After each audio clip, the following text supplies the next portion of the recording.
Picture this. January 1941. A German fighter pilot crashes in the English countryside, gets captured, and within months pulls off what nobody else in World War II ever managed. He escapes from British custody and makes it all the way back to Nazi Germany. His name was Franz von Werra, and his story is so extraordinary that even today, historians struggle to believe it actually happened. This is the tale of the one that got away. The only German prisoner of war to successfully escape captivity and return home during the entire Second World War. And trust me, the journey he took to get there is beyond anything Hollywood could dream up. Let me take you back to September 5th, 1940. The Battle of Britain is raging in the skies above England. German Luftwaffe pilots are flying mission after mission, trying to break the Royal Air Force and clear the way for Hitler's planned invasion of Britain. Among these pilots is Oberleutnant Franz von Werra, a 25-year-old fighter ace with 13 confirmed kills to his name. Von Werra isn't your typical military officer. He's flamboyant, cocky, and walks around with a pet lion cub he's named Simba. Yes, you heard that right. A lion cub. He's painted his aircraft with a distinctive devil design, earning him the nickname, the Devil of Cologne.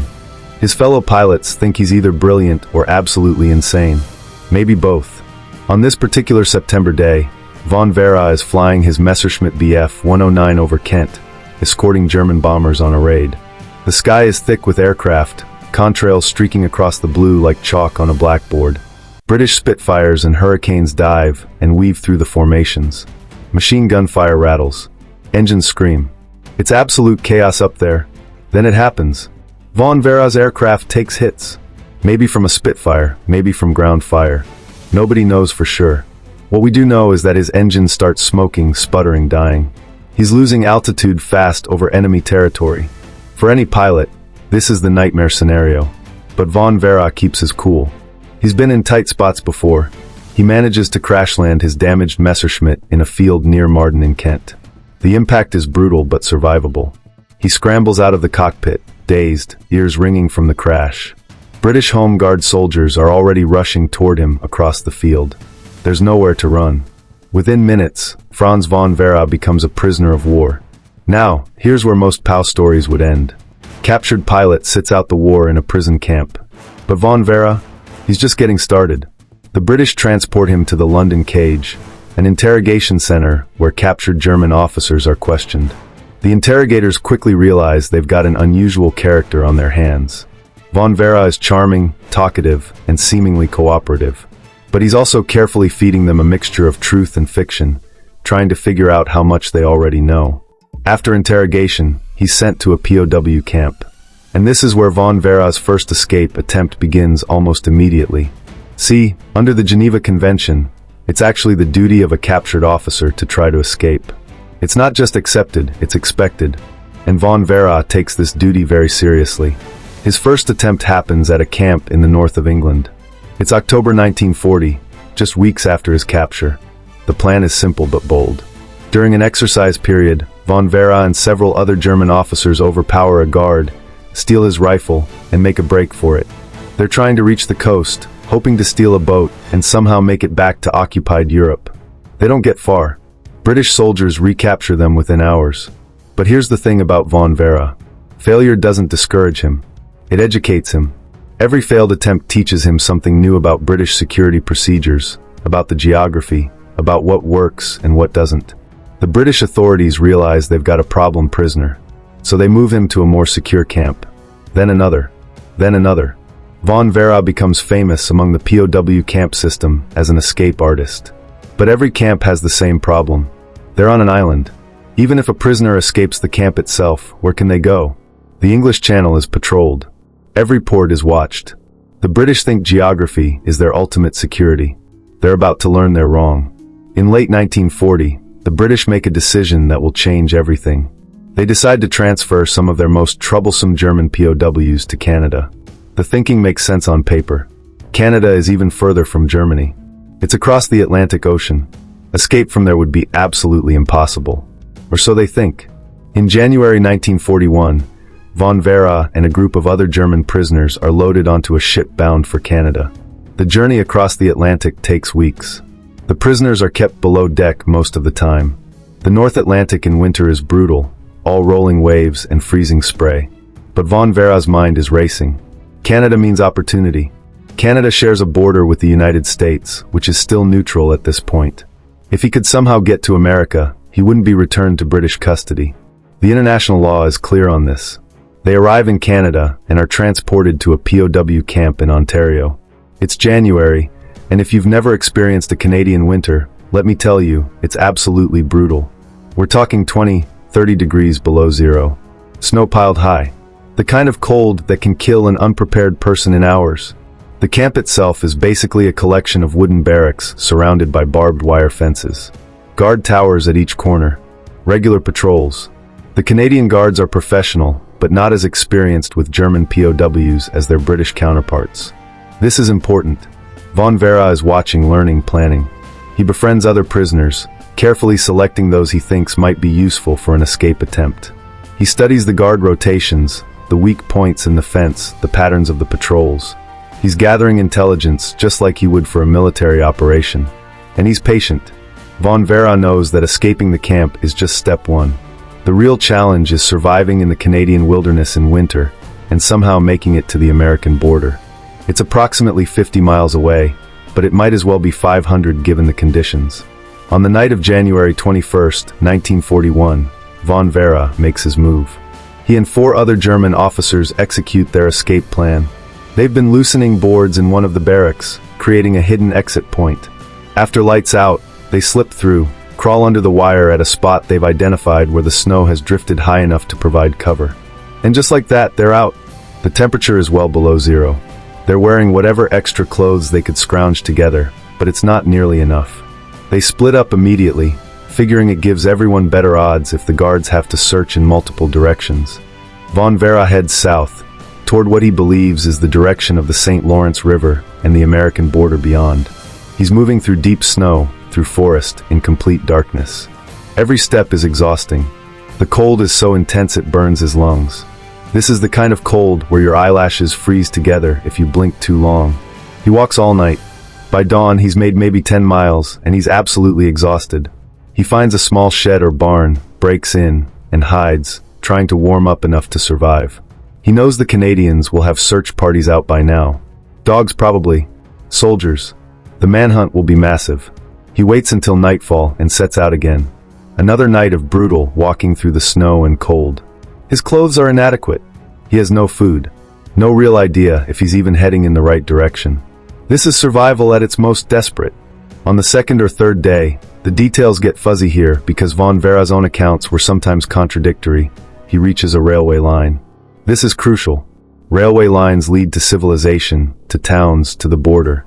He follows the tracks, staying off to the side, hiding whenever he hears a train approaching. Eventually, he reaches a small railway station. Now, here's where von Werra's audacity really shines. He's filthy, half-frozen, obviously an escaped prisoner if anyone looks at him closely. But he walks into that station like he owns the place. He claims to be a Canadian pilot who's had engine trouble and landed nearby.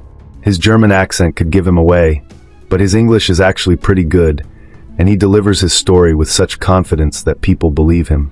Someone gives him coffee, warmth, information about train schedules. Von Werra is literally charming his way through enemy territory. He manages to board a train heading further south. Every moment he expects someone to recognize him as an escaped POW, for the authorities to grab him. But his luck holds. The train rattles through the frozen Canadian landscape, carrying him closer to freedom with every mile. He gets off at Prescott, Ontario. This is right on the St. Lawrence River, which forms part of the border with the United States. Across that frozen river is New York State. Across that river is neutral territory, where the British and Canadians can't touch him. The challenge is getting across. The St. Lawrence is wide, and even frozen solid. Crossing it in daylight would be obvious. Guards patrol both sides. But von Werra has come too far to quit now. He waits for darkness. On the night of January 24th, 1941, just 3 days after escaping the POW camp, Franz von Werra steps onto the ice of the St. Lawrence River and starts walking toward the American side.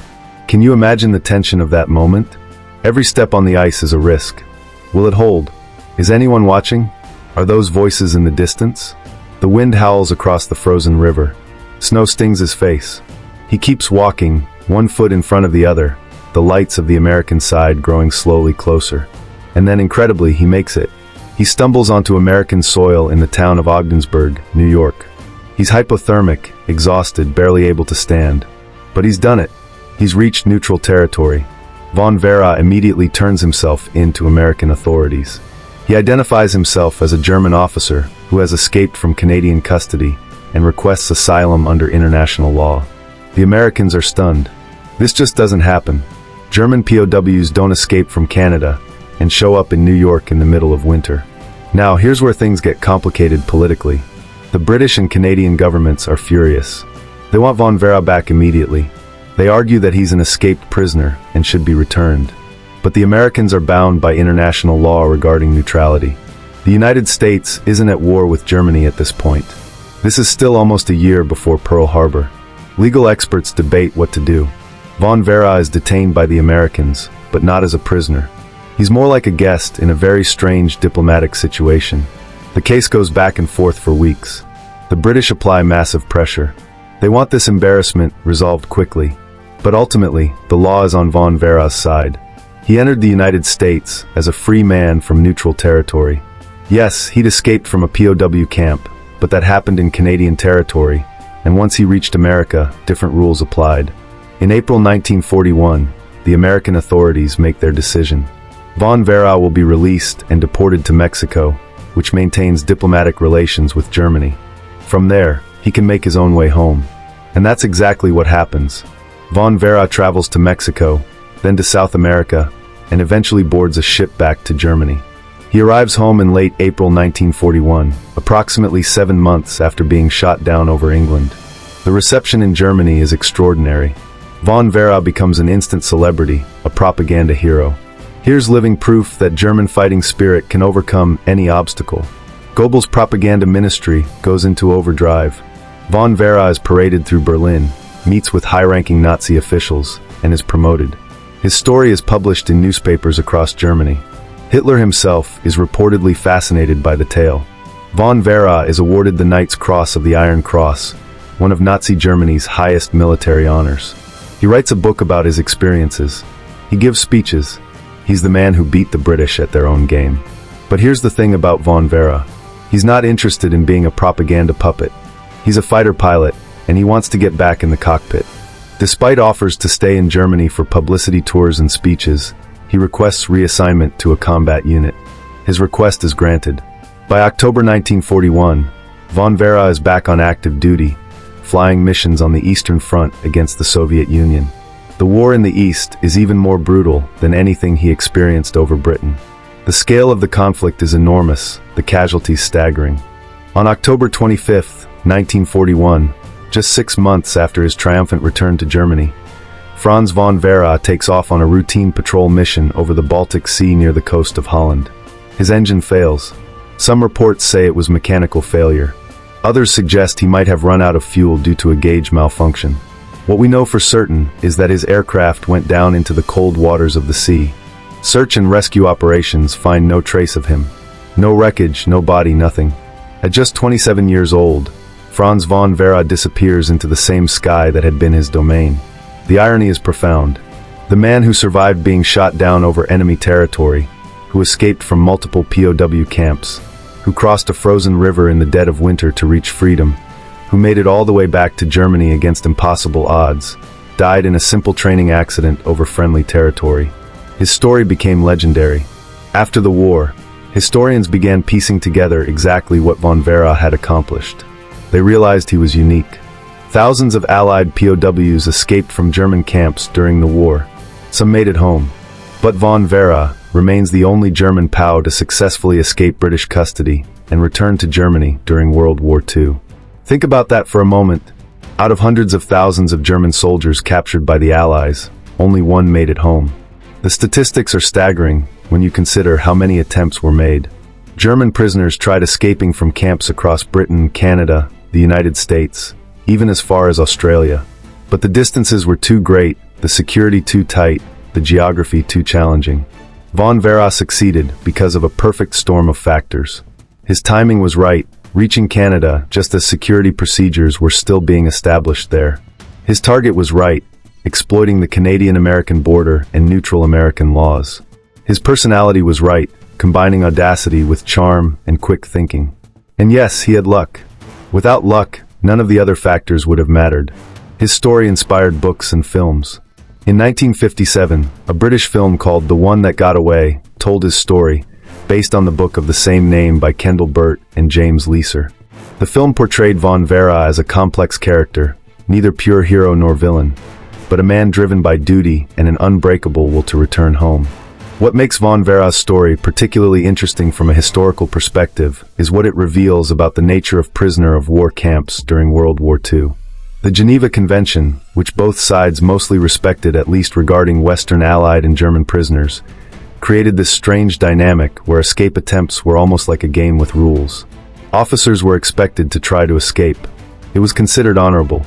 Guards were expected to stop them, but within certain boundaries. Successful escapees who were recaptured typically faced punishment that was uncomfortable but not brutal.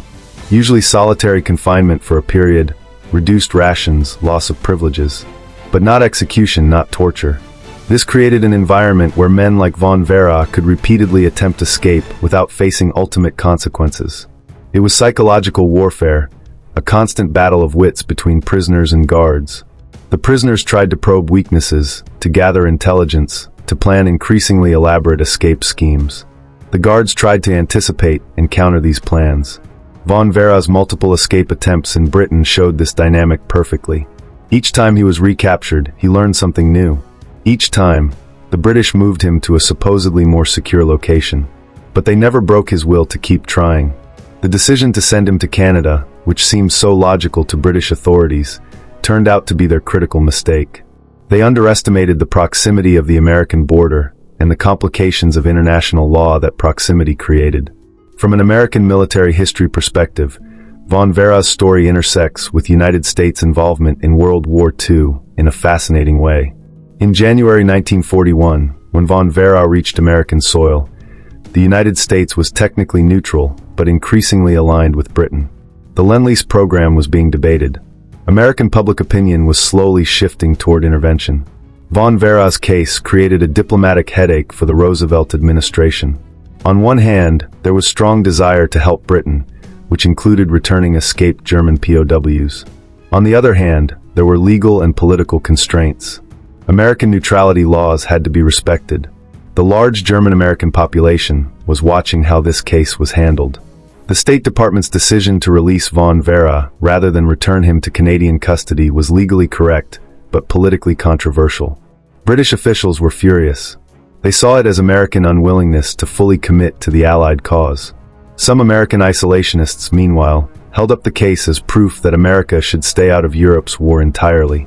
It's one of those small moments that reveals larger tensions in international relations during that crucial period between September 1939 and December 1941, when America was officially neutral, but increasingly involved in the conflict. The U.S. Navy's history during this period shows similar tensions. American destroyers were escorting convoys in the Atlantic, sometimes engaging German U-boats while technically at peace. The line between neutrality and belligerence was increasingly blurred. Von Werra's successful escape also had practical military implications. After his return to Germany, military intelligence undoubtedly debriefed him extensively. His observations about British and Canadian POW camp security, about Allied interrogation techniques, about the geography and infrastructure he'd encountered, all of this was valuable intelligence. The Germans used information from returned prisoners like von Werra to educate their own troops about what to expect if captured. It also informed how Germany structured its own POW camp system, understanding what methods the Allies were using. From a broader military history perspective, von Werra's story illustrates the human dimension of warfare that statistics and battle maps often obscure. World War II involved millions of soldiers, sailors, and airmen. It's easy to think of them as numbers, as units on a strategic map. But each of those individuals had a story. Each faced moments of terror and decision. Each found within themselves reserves of courage or desperation or ingenuity that they probably never knew they possessed. Von Werra's determination to return home at any cost reflects something universal in the military experience. The desire to return to familiar territory to rejoin comrades, to continue fighting for your side even when the odds are impossible. Whether we agree with the cause he was fighting for or not, we can recognize the human drive that motivated him. It's also worth noting that von Werra's story, while extraordinary, wasn't entirely unique in terms of the escape attempts themselves. POW camps on all sides during World War II saw constant escape efforts. The Great Escape from Stalag Luft III in 1944, where Allied prisoners dug tunnels and 76 men escaped, though most were recaptured and 50 were executed, showed the lengths men would go to for freedom. The difference is that Allied escapees in Europe had a realistic chance of reaching neutral countries like Switzerland or Spain, or of linking up with resistance movements in occupied territories. German prisoners in Allied custody, especially those held in Britain, Canada, or the United States, faced geographic realities that made successful escape almost impossible. Almost, but not quite, because von Werra proved it could be done. His legacy in military aviation history is also significant. He was part of that first generation of fighter pilots who fought in the Battle of Britain, one of the most crucial air campaigns in history. The tactics and experiences of pilots like von Werra influenced aerial combat doctrine for decades to come. The Messerschmitt Bf 109 he flew was one of the most successful fighter designs of the war. German pilots like von Werra pushed the aircraft to its limits, discovering its strengths and weaknesses in combat. This knowledge informed aircraft development throughout the conflict. When we look at the naval aspects of von Werra's story, his journey back to Germany involved crossing the Atlantic Ocean, which was the scene of the Battle of the Atlantic, one of the longest and most crucial campaigns of World War II. The convoy system, U-boat warfare, the development of anti-submarine tactics, all of this was happening in the same waters von Werra crossed on his return journey. The United States Navy's role in World War II, which would fully begin after Pearl Harbor in December 1941, was shaped by the lessons learned during the neutrality period. American naval officers observed how the British Royal Navy fought the Battle of the Atlantic. They studied German U-boat tactics. They prepared for the war they knew was probably coming. Von Werra's story, in its own small way, was part of this larger narrative. His presence in the United States in early 1941 was a reminder that the war in Europe, however distant it might seem, had a way of showing up on American doorsteps. Looking at the broader context of military history, escape and evasion has always been a critical skill for service members. Modern military training includes SEER courses, survival, evasion, resistance, and escape that teach personnel how to survive if captured behind enemy lines. Von Werra's experiences, along with those of other successful escapees, informed the development of these programs. Military analysts studied what worked and what didn't. They identified personality traits that correlated with successful escape. They developed techniques for maintaining morale and resistance while in captivity. The psychology of captivity and escape is fascinating. Not every prisoner attempts escape, even when opportunity exists. Some feel their duty is simply to survive until the war ends. Others are paralyzed by fear of harsh punishment if recaptured. Still others, like von Werra, seem almost compelled to keep trying regardless of the risks. Military psychologists have studied these differences extensively. What makes one person a constant escape artist, while another settles into prison camp routine? There's no simple answer, but factors include pre-war personality, military culture and expectations, perceived duty, assessment of success probability, and pure individual psychology. Von Werra clearly fell into the escape artist category. Even knowing the odds were terrible, even after multiple failures, he kept trying. That persistence, that refusal to accept captivity, defined his character. It's important to note that we're discussing a man who fought for Nazi Germany. Franz von Werra was not a member of the Nazi Party as far as records show, and Luftwaffe pilots generally were more focused on military professionalism than political ideology. But he served Hitler's regime, and the cause he fought for was responsible for unimaginable atrocities. This complicates how we view his story. We can acknowledge his courage and ingenuity as an individual, while also recognizing he was part of a larger military machine that committed horrific crimes. History isn't simple. People aren't simply heroes or villains. Von Werra's story endures because it speaks to something elemental about human will and determination. Strip away the politics and ideology, and you have a story about a man who refused to give up, who faced impossible odds and somehow prevailed, if only for a brief time. His death at 27 means we'll never know what kind of man he might have become after the war. Would he have reflected on the regime he served? Would he have continued as a military officer in post-war Germany? Would he have struggled with what he'd been part of? We can't know. What we do know is that for a few months in 1940 and 1941, Franz von Werra accomplished something remarkable. He became the one that got away. The only one. His name might not be as familiar as Rommel or von Manstein or other famous German military figures. But among military historians, particularly those who study POW experiences and escape attempts, von Werra occupies a unique place. The camps he escaped from, the routes he traveled, the methods he used, all of this has been meticulously documented and studied. His story appears in military academies as a case study in determination and creative problem-solving under extreme pressure. It's also a reminder that war is full of individual stories that defy the broader narrative. While massive armies clashed and strategic decisions shaped the fate of nations, people like von Werra were writing their own small chapters, fighting their own personal battles for survival and freedom. The frozen river crossing in particular has become almost mythical in military escape literature.